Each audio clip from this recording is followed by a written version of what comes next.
জ্বালানি সংকটের কারণে বিদ্যুৎ উৎপাদন ব্যাহত হওয়ায় গ্রামাঞ্চলে তীব্র লোডশেডিং বেড়েছে।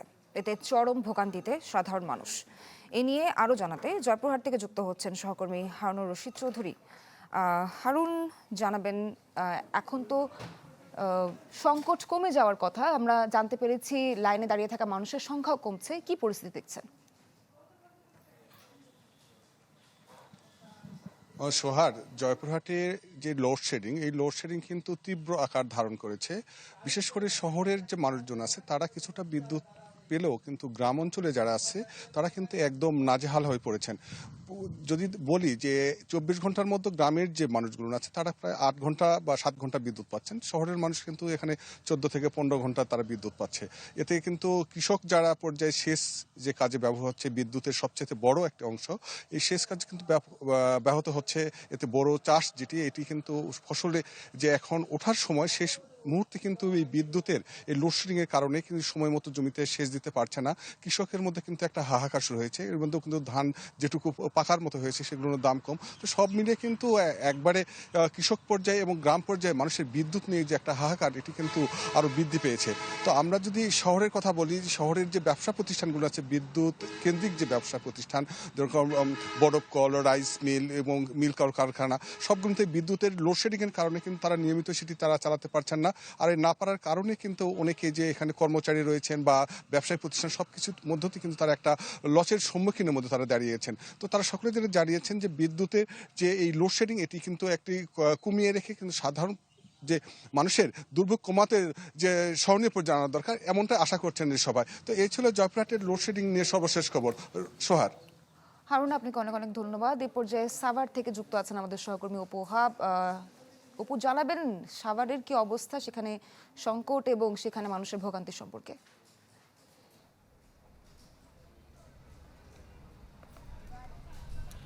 নাবিলা, আপনি জানেন যে শিল্পাঞ্চল সাভার, এখানে প্রচুর পরিমাণে শিল্প প্রতিষ্ঠান রয়েছে, বিশেষ করে পোশাক শিল্প রয়েছে। এখানে কিন্তু জ্বালানি চাহিদা অত্যন্ত বেশি। পেট্রোল, অকটেন এবং ডিজেল থেকে শুরু করে সব কিছু জ্বালানি সংকট রয়েছে। এই মুহূর্তে সংকট চলছে। আমি যেখানে রয়েছি এই পেট্রোল পাম্পে কিন্তু আপনি দেখছেন, আমি সকাল থেকেই দেখছি যে এখানে কিন্তু দীর্ঘ লাইন। এখানে অকটেন এবং পেট্রোল দেওয়া হচ্ছে, দীর্ঘ লাইন থেকে। তবে আগে যেই পরিমাণ লাইন ছিল এখন কিন্তু অনেকটা কমেছে। আমি কথা বলেছি এখানে যারা জ্বালানি নিতে এসেছে, তারাও বলছিলেন যে অনেকটাই কমেছে, কিন্তু এখনও 2 ঘন্টা 3 ঘন্টা পর্যন্ত কিন্তু তাদেরকে লাইনে দাঁড়িয়ে থেকে জ্বালানি সরবরাহ করতে হচ্ছে।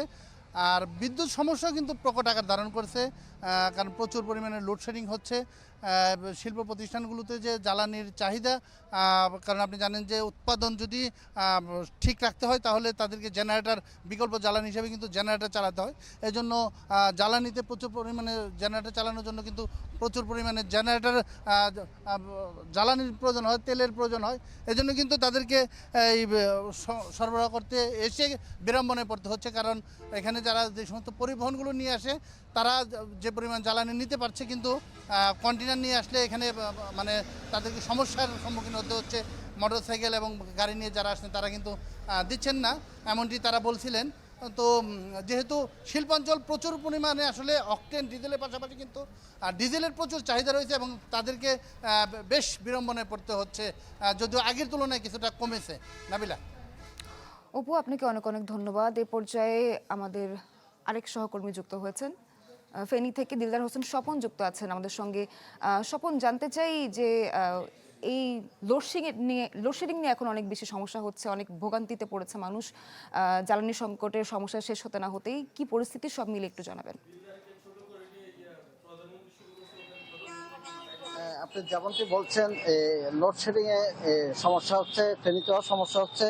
আমাদের এখানে লোডশেডিং এবং টোল দুটোই সমস্যা হচ্ছে।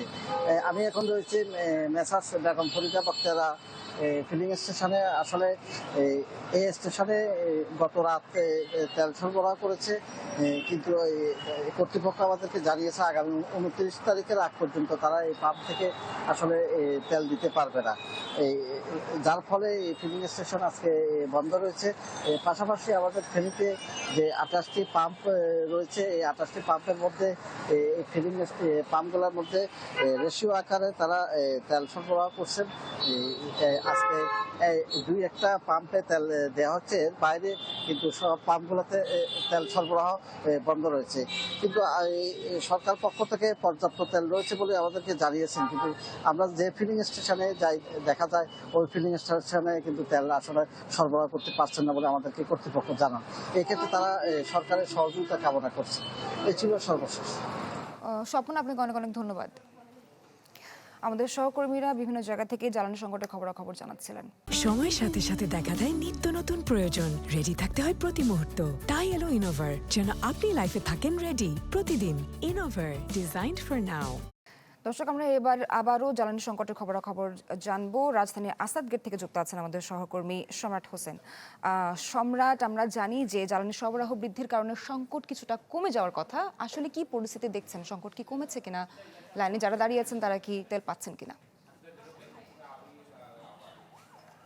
আমরা সকাল থেকেই রাজধানীর বেশ কয়েকটি পেট্রোল পাম্পে গিয়েছি। সেখানে আসলে আমরা যে চিত্র দেখেছি সেটা একেবারে ভিন্ন। অর্থাৎ গত কয়েকদিন ধরে যেই জ্বালানি তেলের যে সংকট ছিল, সেই সংকটে অর্থাৎ যারা এখানে তেল সরবরাহ করতে আসছিলেন তাদের দীর্ঘ সময় অপেক্ষা করতে হতো। কিন্তু আমরা বেশ কয়েকটি পাম্পে গিয়ে কিন্তু দেখেছি যে অল্প সময়ের মধ্যেই যারা জ্বালানি তেল সরবরাহ করতে আসছেন তারা কিন্তু তাদের যে কাঙ্ক্ষিত তেল সেটি পেয়ে যাচ্ছেন। অর্থাৎ আমরা এই মুহূর্তে রাজধানীর আসাদ গেটে রয়েছি। সেখানের এই পেট্রোল পাম্পে কিন্তু আমরা দেখছি যে বিভিন্ন যানবাহনে আসলে যারা জ্বালানি তেল নিতে আসছেন তারা কিন্তু যেটি বলছেন যে তারা 20 থেকে 30 মিনিটের মধ্যেই কিন্তু কেউ কেউ তেল পেয়ে যাচ্ছেন। আর আরেকটি বিষয় যদি জানিয়ে রাখি, আমরা এখানে পেট্রোল পাম্পের যেই মালিক রয়েছেন তাদের সাথেও কিন্তু কথা বলেছিলাম। তারা যেটি বলছেন যে এই মুহূর্তে সরকার অর্থাৎ জ্বালানি তেল অতিরিক্ত 20% বরাদ্দ দিয়েছে, যার জন্য এই তেলের যে সংকট সেটিও কিন্তু